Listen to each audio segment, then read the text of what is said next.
Assalamualaikum warahmatullahi wabarakatuh. Sahabat narasi nabawi yang dirahmati Allah, pernahkah kalian bermimpi? Pernahkah kalian merasa bahwa mimpi itu begitu nyata, seolah membawa pesan penting? Tapi tahukah kalian, bagaimana jika yang bermimpi adalah Rasulullah Shallallahu Alaihi Wasallam? Hari ini, kita akan menyelami satu sisi yang sangat menarik dari kehidupan Nabi, tentang mimpi beliau. Dan ini bukan mimpi biasa. Ini adalah mimpi seorang nabi yang sebagian besarnya adalah bagian dari wahyu. Referensi kita berasal dari kitab monumental Asy-Syama'il Al-Muhammadiyah, karya Imam Abu Isa Muhammad bin Isa At-Tirmidzi rahimahullah. Kitab yang mengabadikan sifat, akhlak, dan kebiasaan Rasulullah Shallallahu Alaihi Wasallam secara detail dan penuh cinta.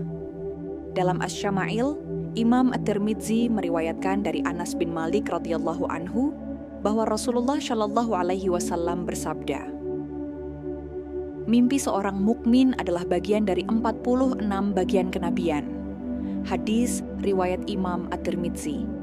Para ulama menjelaskan bahwa mimpi Rasulullah adalah wahyu selama belum turun ayat Al-Quran yang menasakh atau menggantikannya. Maka apa yang beliau lihat dalam mimpi adalah kebenaran dari langit. Syekh Abdul Fattah Abu Quddah dalam catatannya atas kitab Asy-Syama'il menegaskan bahwa mimpi para nabi bukan seperti mimpi manusia biasa, melainkan pancaran dari cahaya wahyu, petunjuk yang bersih dari hawa nafsu. Sahabat sekalian, izinkan saya menceritakan salah satu kisah mimpi Rasulullah yang sangat menggetarkan jiwa. Beberapa bulan sebelum Fathu Makkah, Rasulullah bermimpi. Dalam mimpinya, beliau melihat bahwa dirinya dan para sahabat memasuki Masjidil Haram dalam keadaan aman, sebagian mencukur rambut, sebagian memendekkannya. Mereka melaksanakan ibadah umrah dengan tenang. Mimpi itu disampaikan kepada para sahabat. Mereka begitu gembira. Tapi, ketika mereka sampai di Hudaybiyah, ternyata kaum Quraisy tidak mengizinkan mereka masuk.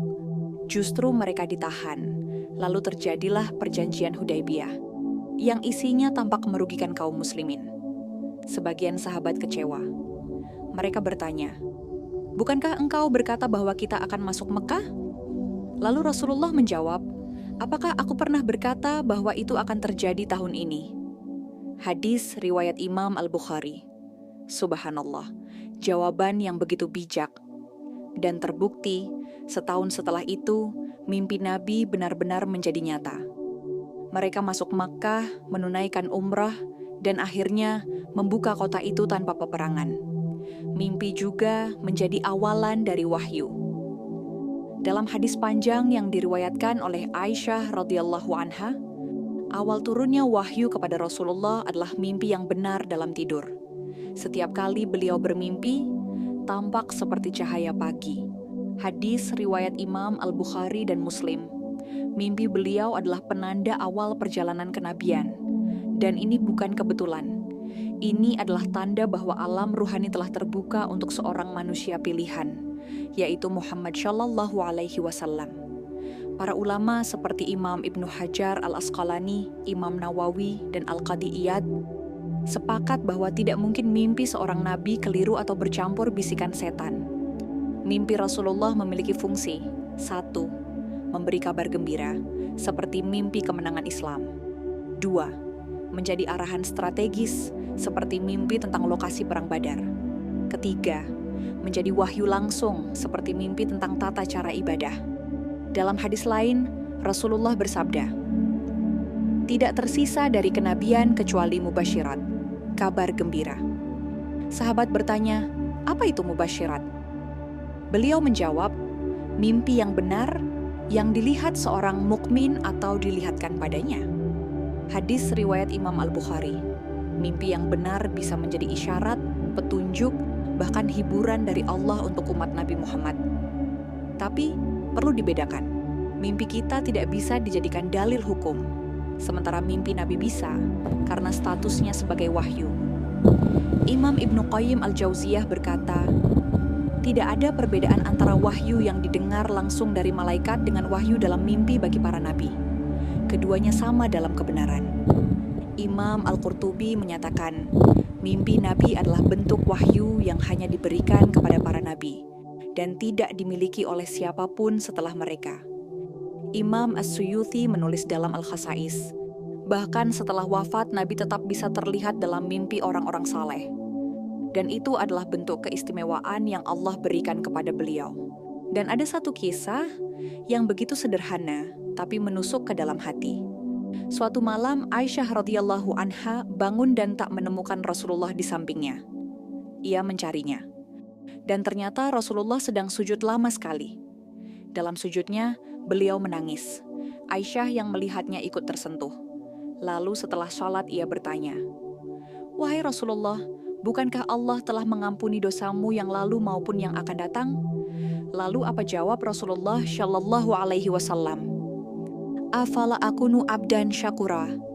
Tidakkah aku ingin menjadi hamba yang bersyukur? Begitulah Rasulullah.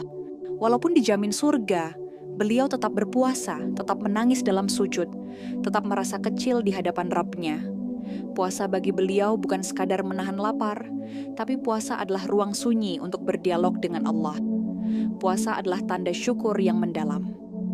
Sahabat sekalian, Rasulullah Shallallahu Alaihi Wasallam juga sangat mencintai puasa Senin dan Kamis. Ketika ditanya kenapa beliau memilih 2 hari itu, beliau bersabda, "Itulah 2 hari diangkatnya amal-amal kepada Allah. Dan aku suka ketika amalku diangkat, aku dalam keadaan berpuasa." Hadis riwayat Imam An-Nasai dan Ahmad.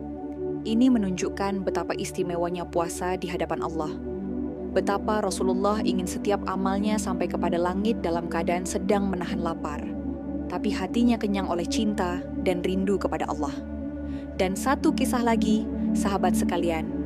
Suatu hari, Rasulullah Shallallahu Alaihi Wasallam pulang ke rumah dalam keadaan lapar. Beliau bertanya kepada Aisyah, "Apakah ada makanan di rumah?"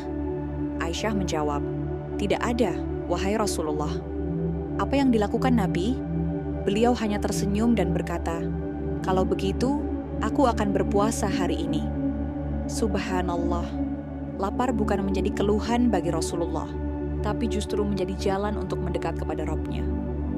Sahabat sekalian, bila hari ini hati kita sedikit lebih tenang, bila iman terasa disentuh meski hanya sekejap, maka itu semua adalah karunia dari Allah melalui kisah Rasul-Nya yang mulia.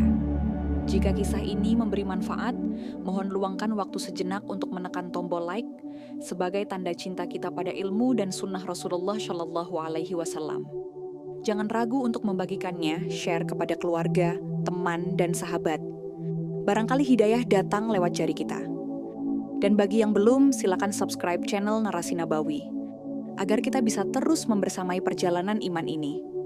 Menelusuri jejak-jejak Rasul, satu bab demi satu bab, dengan hati yang ingin dekat kepada Allah. Wassalamualaikum warahmatullahi wabarakatuh.